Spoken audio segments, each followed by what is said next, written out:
संत सम्राट सदगुरु कबीर देव,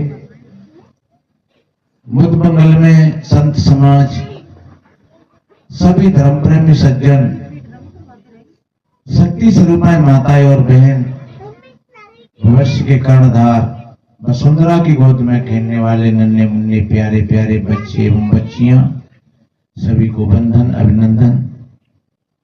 बड़े ही परम सौभाग्य की बात है, देखो बच्ची बच्चा सभी यहाँ पर संतों की बातों को बड़ी शांत प्रियता के साथ स्मरण कर रही है।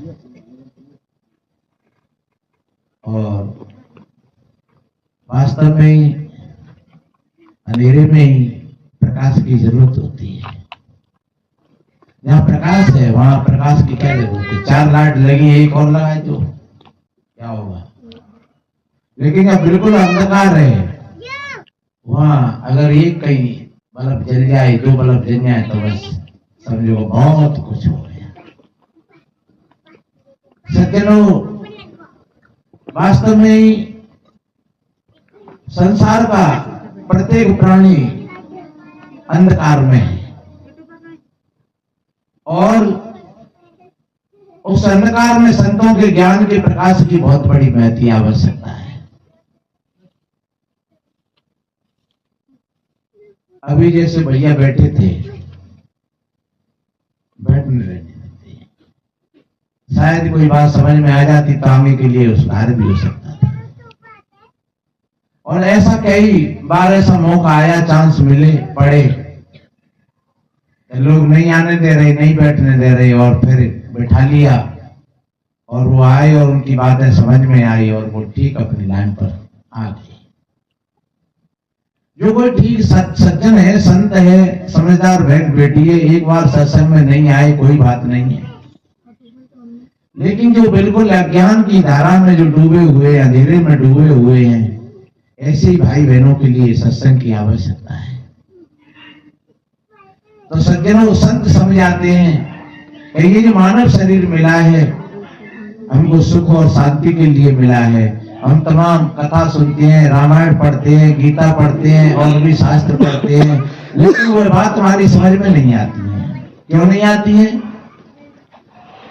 कि वेद उदित बिन गुरु लखे और लागत लवण समान,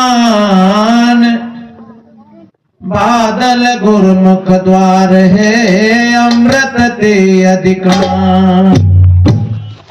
ऐसे ज्ञानो रामायण, गीता, वेद, शास्त्र, पुराण।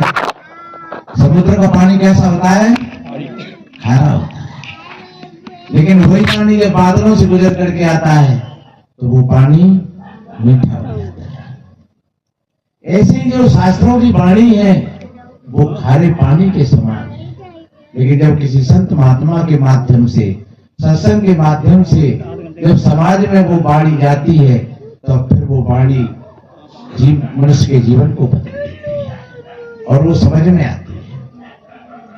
ऐसे ही जैसे समुद्र का खारा पानी बादलों की संगति करके और बढ़िया अच्छा हो गया, ऐसे ही बिगड़े स्वभाव के लोग भी संत जनों की संगति करके और वो अच्छे स्वभाव को प्राप्त हो जाते हैं। मैंने दैनिक चर्चा में भी कहा था कि मंजन फल पे किए तत्काला,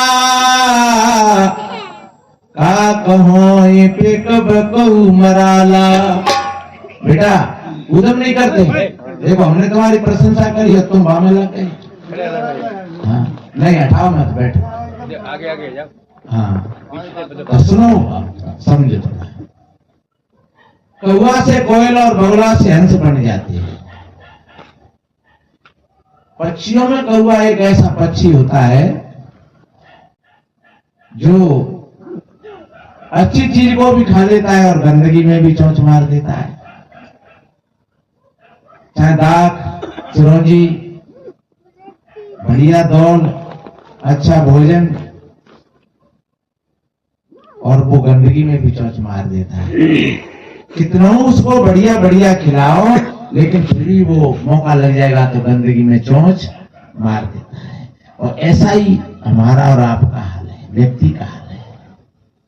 अगर ऐसा ही करता है तो बढ़िया अच्छी अच्छी चीजों को खा पी करके दही दूध खाया, खीर खाई और अंडों की आमलेट चाट गई, तो वो कौन हो गए?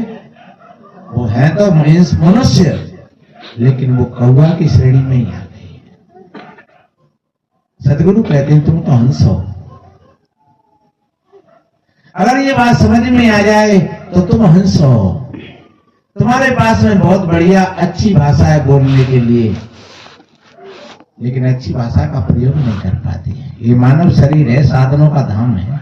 रामायण कहती है नहीं, साधन धाम मोक्ष कर द्वारा और पाए न जय परलोक समाना। ये मानव का शरीर केवल खाने पीने सोने के लिए नहीं मिला है। ये मुख कितना सुंदर है। खाए के लिए, गाली देने के लिए या अंडा मांस खाने के लिए नहीं, अच्छी भाषा बोलने के लिए, अच्छा भोजन पाने के लिए। ये आंख कितनी बढ़िया है। आय के लिए, अच्छे संत महापुरुषों का दर्शन करने के लिए, अच्छे सज्जनों की संगति तक ले जाने के लिए। ये कान कितने बढ़िया है, अच्छे संतों की वाणियों को सुनने के लिए, न कि गाली देने के लिए, गाली सुनने के लिए। ये हाथ कितने बढ़िया हैं।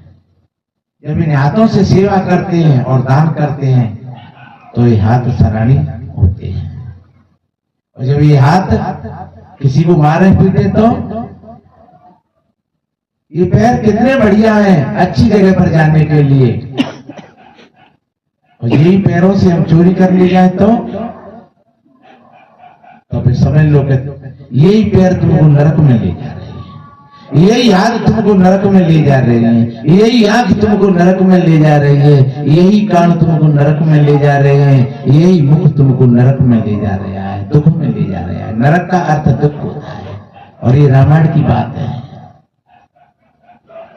एक भजन सुनाऊं।